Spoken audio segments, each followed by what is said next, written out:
આપ સૌનું હાર્દિક સ્વાગત કરું છું. નંદેસરીમાં રાજવીરસિંહ સિંધા પર હુમલાનો મામલો. મુખ્ય આરોપી રાજેન્દ્રસિંહ ઉર્ફે લાલાને સાથે રાખી પોલીસે કર્યું પંચનામું.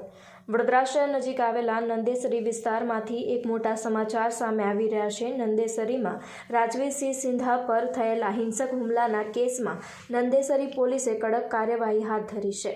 આ કેસના મુખ્ય આરોપી રાજેન્દ્રસિંહ ઉર્ફે લાલાની ધરપકડ બાદ આજે નંદેસરી પોલીસ સ્ટેશન દ્વારા આરોપીને સાથે રાખીને ઘટના સ્થળે કાયદેસરનું પંચનામું કરવામાં આવ્યું છે. વડોદરાના નંદેસરી વિસ્તારમાં રાજવીરસિંહ સિંધા પર થયેલા પ્રાણઘાતક અને હિંસક હુમલાથી સમગ્ર વિસ્તારમાં ભારે સનસનાટી મચી ગઈ છે. આ ઘટના બાદ નંદેસરી પોલીસ સ્ટેશનની ટીમે તાત્કાલિક હરકતમાં આવીને ગુનામાં સંડોવાયેલા આરોપી રાજેન્દ્રસિંહ ઉર્ફે લાલાની અટકાયત કરી હતી. કોર્ટમાં કેસ મજબૂત બનાવવા અને ગુનાના તમામ પુરાવા એકત્રિત કરવાના ભાગરૂપે આજે નંદેસરી પોલીસ ટીમ આરોપી રાજેન્દ્રસિંહ ઉર્ફે લાલાને ઘટના સ્થળે લઈ ગઈ હતી. ચુસ્ત પોલીસ બંદોબસ્ત વચ્ચે સ્વતંત્ર પંચોની હાજરીમાં આરોપીની નિંદાશયથી સમગ્ર ઘટનાનું રિકન્સ્ટ્રક્શન કરવામાં આવ્યું હતું. હુમલો થઈ ગયાની જગ્યાએ કઈ રીતે કરવામાં આવ્યો અને તે સમયે વપરાયેલા હથિયાર સાધનો અંગે પોલીસ દ્વારા સ્થળ ઉપર જ વિગતવાર પંચનામું તૈયાર કરવામાં આવ્યું છે. રાજવીરસિંહ સિંધા પર થયેલા હુમલાના કેસમાં આરોપી રાજેન્દ્રસિંહ ઉર્ફે લાલાની ધરપકડ કરવામાં આવી છે. આજે આરોપીને સાથે રાખીને પંચોની હાજરીમાં સ્થળ પંચનામાની કામગીરી પૂર્ણ કરવામાં આવી છે. આરોપી સામે સખ્તમાં સખ્ત કાનૂની કાર્યવાહી થાય તે દિશામાં આગળની તપાસ ચાલુ છે. રિપોર્ટર રાહુલ રાજપૂત, વાયન ન્યૂઝ, વડોદરા.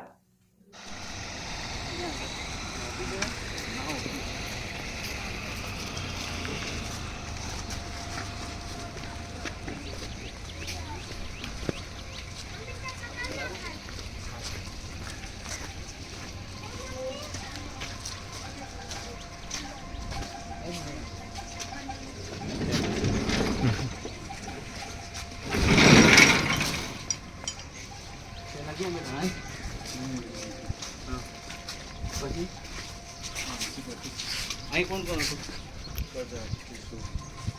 બધા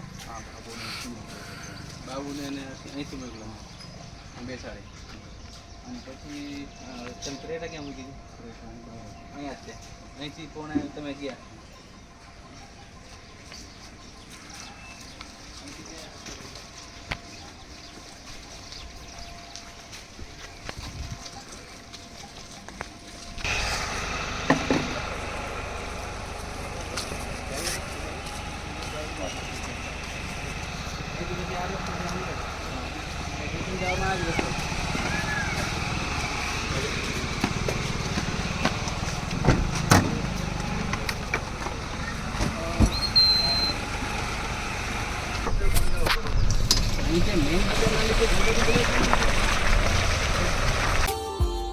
Subscribe now and press the bell icon.